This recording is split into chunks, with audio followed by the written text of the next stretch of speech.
복잡하고 어지러운 정치권 이슈를 빠르게 해결합니다. 작두를 대령하라. 돌아온 판관 조청천 기억신당 조응천 전 의원입니다. 안녕하세요. 네, 안녕하세요. 의원님, 솔직히 말씀해 주세요. 1심 판결 이재명 대표 금요일 선고 예상하셨어요? 아니면은 예상 밖으로 많이 나온 겁니까? 덜 나온 겁니까? 예상대로 나온 겁니까? 저는 한 300에서 500 정도 생각을 했었거든요. 벌금. 예. 네. 왜냐하면 이제 양형 기준 상으로는 지금 이 1심 판결 선고가 맞습니다. 예. 그렇지만 그동안의 정치의 사법화뿐만 아니고 사법의 정치화라는 그 참 법조인으로서는 말하기 힘든 예. 그런 불편한 진실이 있지 않나라고 제가 계속 의심을 해왔죠. 예를 들면 작년 9월 달에 유창훈 부장이 영장 기각할 때 예. 뭐지 이게? 아직도 저는 그 기각 사유를 봐도 이해를 잘 못해요. 예. 그리고 뭐 조국 대표 2심에서 실형 선고를 했는데 2년인가요? 예. 법정 구속 안 해가지고 지금 저렇게 정당의 대표가 돼가지고 활발하게 활동을 하고 있잖아요. 예. 그 외에도 뭐 윤미향 의원 예. 또 황운하 뭐 수도 없이 많은 정치인들 재판이 뭐 3년 4년씩 그냥 쭉쭉 늘어나고 있습니다. 윤미향 의원은 임기 끝났죠. 예. 그러니까 다 끝나고 난 다음에 지연된 정이죠. 예. 저 같은 경우만 하더라도 2016년 4월 달에 2심 무죄를 받았는데 2021년 1월 달에 예. 5년 지나가지고 확정이 됐어요. 그래요? 예. 예. 제가 법사위원도 하고 뭐 그랬었는데 예. 아무 얘기도 안 했죠. 그러니까 이게 그냥 결대로 판결이 나온다는 신뢰가 없었던 거죠. 솔직히 저한테도. 그러니까 뭐 이 정도로 타협하지 않겠나. 예. 한 300, 500 정도로 네. 타협할 거라고 예측을 했던 말씀이시죠. 정치의 사법의 정치화 문제 때문에. 예. 예. 그런데 이렇게 나왔어요. 그러면 이거는 이거 판결문 보시고 소식 보시니까 재판부가 제대로 잘 봤다 이렇게 보시는 거예요? 아니, 아니면? 이제 원래 이렇게 나와야 되는 거죠. 근데 그 전날 예. 그 김혜경 씨에 예. 대해서 150만 원 나왔잖아요. 예. 그걸 보고 야 이거 이제 뭐 제대로 좀 탈정치화를 하려고 그래요? 하나 예. 라고 좀 생각을 하긴 했었습니다. 그러면 이번 1심 판결은 의원님 보시기에는 재판부가 정치권 이거 눈치 보지 않고 원래 원칙대로 결대로 했다? 눈치를 받는지 안 받는지는 내가 모르겠는데 어쨌든 결론은 그렇다. 그래요? 근데 앞서 박균택 의원 민주당 인터뷰도 들으셨겠지만 거의 재판부가 뭔가 편견을 가지고 있는 거일 수도 있고 추측입니다. 저는 뭐 그분들이 편견을 갖고 있다고 생각합니다. 아 그래요? 어떤 의미에서 말씀이신 거죠? 아니 뭐 네. 그 안에서 좀 다른 얘기하면 싹 다 밀어놨잖아요. 예. 그 똑같은 사람들끼리 모여가지고 원보이스로 그냥 하고 있잖아요. 예. 그러니까 재판에서는 사법적인 대응을 해야 되는데 정치 투쟁으로 일관하고 있다고요. 지금 예.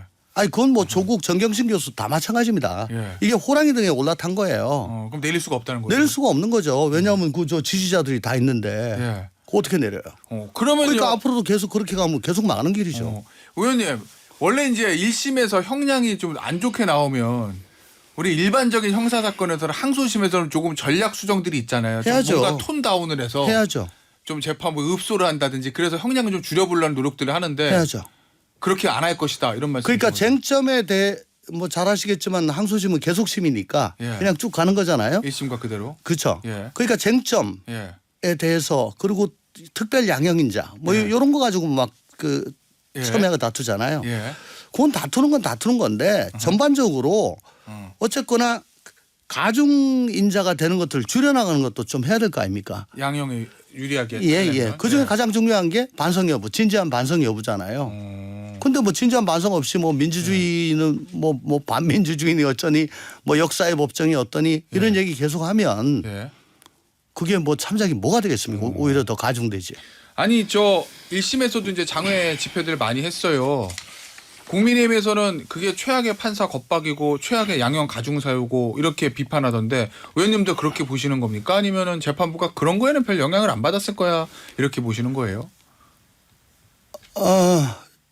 사법부 전체를 가지고 얘기하는 것에서는 별로 영향을 안 받을 거라고 봅니다. 예. 다만 이름 석자 딱딱딱 찍어가지고 누구누구 판사 누구누구 부장 이라고 뭐 현수막 붙이고 예. SNS로 돌리고 예.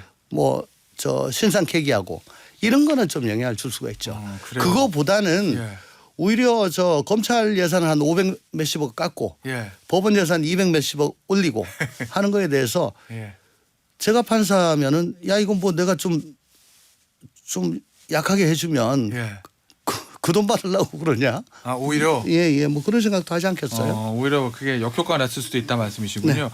어떻게 보세요? 이제 어차피 이제 양형 다투어야 되니까 2심에서 100만 원 미만으로 떨어질 가능성이 있다 아니면은 이거는 100만 원이 아니고 뭐 벌금은 1억 원이라도 괜찮죠. 저 위증교사니까. 아니죠. 저 공직선거법이요. 아 공직선거. 예. 항소심에서. 아니 지금 이런 식으로 가면은 예. 모르겠습니다. 일부 문제가 조금 더 나오면 예. 뭐 형이 조금 내려갈지 모르겠는데 아하. 징역형은 그대로 유지가 될 것 같습니다. 아 그래요? 예. 그러면 민주당 입장에서도 최악의 결과인데 돈 반환해. 아니 그러니까 빨리 지금이라도 예. 전환을 해야 되는데 그걸 못 한다니까요. 아니 지금 보니 오늘 아침 저 조간신문들 보니까 항소심 변호사 선임 등 민주당에서 당 차원에 대응하겠다 이렇게 얘기를 하고 있거든요. 이게 뭐가 있을까요? 당 차원에서 대응할 수 있는 게. 모르겠습니다. 지난 주말에 집회 가가지고 뭐 미친 정권의 미친 판결이다. 박찬대 원내대표. 검찰 독재 정권 정적제게 부역한 정치 판결이다. 예. 저는 판사들이 정치 판결, 미친 정권의 미친 판결. 아니 그 상권이 분리가 돼 있는데 예. 왜 우리 보고 윤석열 정권의 판결이라고 그러지? 그거 수긍하겠어요? 재판부에서. 네네. 예. 이건 대단한 실수를 한 거라고 봅니다. 그럼 뭐 좀 봐주고 싶어도 예. 이 위세에 눌려서 예. 혹은 뭐 어디서 영향받아서 해준 것처럼 그렇게 생각되지 않겠어요? 오히려 네. 예. 그렇기 때문에 오히려 더 안 좋을 수도 있다 이런 말씀이시군요. 알겠습니다. 일주일 있으면 위증교사 또 오후에 나오거든요. 네네네. 이거는 어떻게 전망하십니까? 지금 흐름대로 보면. 어쨌든 양형 기준에 의하면 감경 판결을 내릴 경우를 제외하고는 모두 다 징역형이에요. 예. 예. 근데 강경 사유는 제가 보기에는 뭐 없는 것 같습니다. 위증교사에 관해서. 예. 근데 가중 요소는 위증이 재판 결과에 영향을 미친 경우 이거 뭐 와이어 투 와이어로 무죄받았죠 이 부분. 예. 그리고 동종 전과가 있느냐 무고가 있습니다. 아 이재명 대표 무고가 있어요. 그게 뭐냐면은 이게 전부 다 2002년 검사 사칭으로 예, 해서 비롯되는 건데 예. 그때 검사 사칭 사건 때 예. 그 김병량 시장이 검사 사칭해 가지고 찍은 그 자료를 공표했다 이거죠.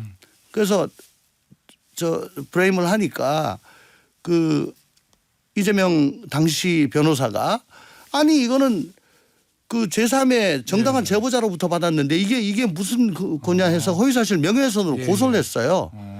그래서 그때 당시에 그 공무원 자격 사칭하고 명예훼손하고 합쳐가지고 유죄를 받았었습니다. 그래요. 예. 그게 있습니다. 알겠습니다. 앞서 근데 박균택 의원은 위증 자체가 없어서 위증 교사도 없다, 무죄다 이렇게 얘기하던데. 그럼 뭘 가지고 그렇게 싸웠죠? 그래요? 예. 알겠습니다. 그러면 1심 위증 교사도 좀 안 좋게 나올 것이다. 이게 저는 이게 뭐 더 심각하다고 봅니다. 알겠습니다. 자, 이 장외 집회에 이재명 대표 다시 나갔습니다. 네. 이런 얘기를 했어요. 펄펄 살아서 인사드린다. 이재명은 죽지 않는다. 뭐 이렇게 얘기하던데 뭔가 이제 출구 전략이 있어야 되잖아요. 이재명 대표 입장에서는 뭐로 탈출구를 찾을 거라고 보십니까? 결국은 이거를 임기 단축, 뭐 탄핵이 됐든 개헌이 됐든 하야가 됐든 윤석열 대통령 임기 단축으로 조기 대선으로 가는 거 외에는 방법이 없다라고 생각을 하는데. 그러면 항소심 대법원까지 2년 5개월 끌기는 쉽지 않을 거다. 그거 가면은 어쨌든 지금 두 개 중에 하나는 무조건 당선 무효로 피선거권 박탈로 확정이 될 것 같으니까 그 전에 대선 있도록 하는 트럼프식 전략인데요. 아까도 말씀드렸습니다마는 이게 이제 정치 투쟁이죠. 근데 송영길 조국 정경심 등등 많은 분들이 이런 길을 택했다가 다 고난을 겪고 계시는데 앞으로 대선까지 2년 이상 남았잖아요. 그 사이에 확정될 것 같습니다. 저는. 그러니까 굉장히 분초를 다투는 조급한 마음이 있겠죠. 이재명 대표는. 그래서 조기 대선을 밖에 방법이 없다. 네. 그러면 뭐 임기 단축 개헌이나 탄핵을 시도할 수밖에 없다.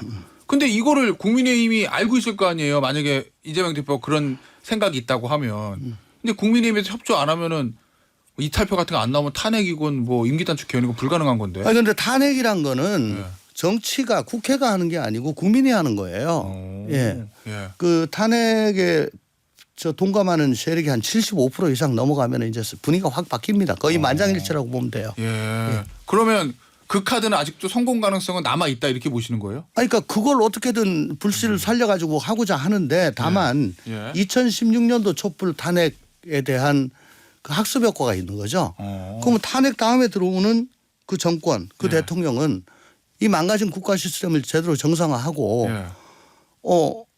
대한민국 민주주의가 나아질 것인가. 예. 그리고 탄핵 뒤에 내 삶은 우리의 삶은 달라질 건가 좋은 쪽으로 갈 건가 예. 에 대한 확신이 없는 거죠. 죽 서서 개줄 수가 있다라는 생각이 있어서 아직도 나서지 않는 겁니다. 예, 알겠습니다. 이 민주당 내 지금 결국 움직임이 어떻게 될 거냐는 건데 네. 뭐 친명계 의원들은 리더십에 공백은 없다 이런 얘기하고 뭐 비명계에서는 저 물밑에도 움직인다는 보도도 있던데 최민희 의원은 이런 얘기했거든요. 비명계 움직이면 죽는다. 당원과 함께 죽일 거다. 이거 이제 장외 집회에서 했던 발언인 것 같습니다. 요 최민희 의원의 요 언급은 어떻게? 뭐 슈퍼챗 받으려고 뭐 그렇게 하시는 것 같은데 예. 지금 뭐 최민희 의원뿐만 아니고 지금 민주당에 몸담고 계시는 의원님들 거의 대부분이 예. 그때 가장 그 영향력이 센 사람이 누군가 예. 또 누가 가장 원샷을 많이 받고 있는가 아하. 그쪽 쫓아가지고 예. 가는 분화방 같은 존재들이라고 저는 생각을 해요. 최민희 의원도 옛날에 보시면 뭐 제 기억으로는 조국 당시 장관인가요? 대표인가요? 수석인가요?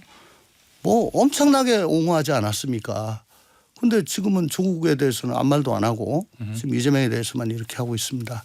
지금 권력자가 자기한테 좋은 영향을 줄 수 있는 사람이 이재명이니까 이렇게 하는 거겠죠. 근데 아무리 그래도 그 같은 당에 있는 동료들한테 내가 죽인다. 뭡니까? 이거 뭐 홍위병 대자입니까? 알겠습니다. 그럼 결국 그 대상이 됐던 비명계가 어떻게 움직일지는 지켜봐야 되겠지만 만약에 민주당이요. 만약에 이대로 가가지고 이재명 대표가 피선거권이 완전히 박탈되면 대안은 있어요? 실제로 뭐 김부겸 전 총리나 김경수 전 지사, 뭐 김동연 현 지사가 3김이라고 하던데. 아니 이렇게 저는 이렇게 봅니다. 토양 자체가 완전히 변했다, 오염됐다. 그러니까 권리당원의 반절 이상이 대선 이후에 들어온 예. 소위 말하는 강성 친명들이고 개딸이라 그러면 안 된다며요. 그리고 당헌 당규 같은 걸 다 바꿨잖아요. 예. 당원 민주주의 한다면서 예. 어쨌든 강성 당원들의 의지대로 뜻대로 가게 지금 그렇게 만들어 놨잖아요. 예. 그러면 지금 앵커께서 말씀하신 그런 불온한 상황이 오더라도 그 예. 당에서 보기에는 아, 민주당 입장에서 예. 뭐 그럴 일은 없다고 하는데 이재명의 점 하나 찍은 사람이 올라가지 뭐 지금 말씀하신 상김이나 뭐 예. 이런 사람들은 아예 애초에 예. 그 고려 대상이 아닐 거라고 저는 봅니다. 비명계는 쉽지 않고 오히려 신친명 중에 한 사람이 나갈 수도 그거 하려고 있다. 많은 분들이 지금 옆에서 그렇게 아버지하고 옹이하고 있는 거 아닙니까? 누가 있을까요? 그럼 그 뭐 옆에 열심히 하시는 분들 있잖아요. 예. 오, 대선 후보도 그 사람들 중에서 될 수 있다는 네, 말씀이시군요. 네, 예, 알겠습니다. 개혁신당 얘기 잠깐만 짚어볼게요. 이준석 의원이요. 이제 당시 이제 국민의힘 대표 시절에 뭐 윤석열 대통령이 공천 개입을 했다. 그러면서 강서구청장 그다음에 포항시장 얘기를 했습니다. 지방선거 때죠. 대선 직후에 있었던 이준석 대표가 하고자 하는 말 뭐라고 보십니까? 의도. 지금 보면 나 검찰 건드리지 마라. 아 그래요? 그 얘기는 이준석 대표 그때 저 공항에서 얘기하는 거 보니까 검찰에서 부르면 나가서 더 얘기할 수도 있다. 뭐 이런 취지의 얘기라던데. 그러니까 저 명태균 씨의 변호인으로 김소연 변호사가 선임이 됐잖아요. 예. 뭐 무료 변호인이라고 하긴 합니다만은 예. 어쨌거나 그 이후에 그 변론하는 방향을 보면 의뢰인 보호보다는 예. 뭔가 뭐 계속 뭔가 이슈를 일으켜가지고 예. 의뢰인은 굉장히 불리하게 됐는데 다른 의도가 있는 거 아니냐. 이준석 죽이기 용산 옹호 예를 뭐 그런 듯한 아하. 그러니까 이준석 의원으로서는 뭐 악의 축이라고까지 했는데 예. 이 선임의 뒷배가 용산 아니냐 이런 생각을 했을 수가 있겠죠. 아, 추측을. 예. 내가 비록 22년 그 봄에 예. 뭐 바지 사장이었지만 아하. 그래도 내가 뭐 많이 있는데 자꾸 이러면 누가 손해 볼지 예. 잘 생각해 봐라. 그럼 이준석 의원 입장에서는 김소연 변호사 선임에 용산이 뒤에 있고 용산을 보호하고 이준석 대표 공격하는 걸로 전략을 잡았을 수도 있다. 그걸 의심한다. 아마 그렇게 생각할 수도 있을 것 같습니다. 그럼 진짜 만약 이준석 의원을 검찰에서 참고인 조사하면 이준석 의원이 당시 있었던 얘기들 뭐 당대표니까 여러 얘기가 있을 수 있었잖아요. 그거에 대한 무차별 폭로전으로 나갈 수도 있다 이렇게 보십니까? 그건 뭐 이준석 의원 마음인데 그럴 예. 수도 있고 아닐 수도 있는데 예. 그래도 상황을 잘 보겠죠. 예. 지금 나와 있는 거 보면 봤을 때 전직 검사로서 판단해 보시면 윤석열 대통령의 공천 개입이 맞다고 보세요? 아니면은 저 용산에서 얘기하는 것처럼 아니 뭐 이 정도 의견 개진도 못해 이렇게 보세요? 그러니까 분위기만 대충 스케치를 한 거지 예. 실사로 정밀하게 사진 찍은 건 없잖아요. 아직은. 예. 그러니까 이거 가지고 뭐 당장 뭘 어떻게 하기에는 좀 힘들죠. 알겠습니다. 좀 더 지켜봐야 된다는 입장이신 것 같고 어제 보전인 저 한겨레 20일에서 단독 보도가 하나 났어요. 저 김건희 여사가 무속인하고 뭐 문자를 주고받았다. 뭐 이런 얘기들이 그 한겨레 20일에서 그 무속인을 취재해서 기사를 썼던데 아직 용산의 반응은 여기에 대한 언급은 나와 있지 않습니다. 김건희 여사가 최근인가요? 2023년 12월에 그 무속인에게 문자 보내서 저 감옥 가요? 이렇게 문자를 보냈다는 23년도에 예, 23년 12월이죠. 총선 직전에. 예, 명리학자, 예, 역술가라고. 예, 죄송합니다. 기사에는 명리학자, 역술가라고 되어 있습니다. 요 명리학자에게 그런 문자를 보냈다고 하는 기사가 실렸는데 그거 어떻게 보십니까? 뭐 대선 전부터 예. 난 뭐 저 영적으로 뭐 이렇게 좀 재능이 있어서 저 영적인 대화하는 거 즐겨 하고 예. 나도 점도 볼 수 있고 또 뭐 손바닥에 왕자도 있었고 또 뭐 건진 뭐 천공 얘기가 계속 나왔었고요. 명태균 씨도 뭐 그런 쪽으로 좀 굉장히 박식하신 것 같고 예. 뭐 크게 놀랍지는 않습니다. 아, 그래요? 예. 근데 뭐 저 명리학이라고 그랬어요. 양명학. 예. 이라면 이제 사주를 봤다는 얘기인데. 예, 예. 예. 기사에 그렇게 돼 있어요. 명리학자, 역술가 이렇게. 예. 그러니까 사주를 보니까 이게 뭐 되게 안 좋은 꾀가 있다 해가지고 이거 사실이냐? 뭐 별로 놀랍지는 않습니다. 그 동안에 이게 처음 나온 거라면 모르겠는데. 예. 예. 뭐 용산으로 옮긴 것부터가 그런 거고 2,000명 의대 정원도 그거고 뭐 하여간에 그런 썰들이 계속 예. 근거는 없는 거고. 분분했었잖아요. 예. 설. 예. 알겠습니다. 별로 놀랍지는 않다는 조홍천 의원의 언급이었습니다. 오늘 저 판관 조청천 시간은요 여기서 마무리하도록 하겠습니다. 개혁신당의 조홍천 전 의원이었어요. 감사합니다. 감사합니다.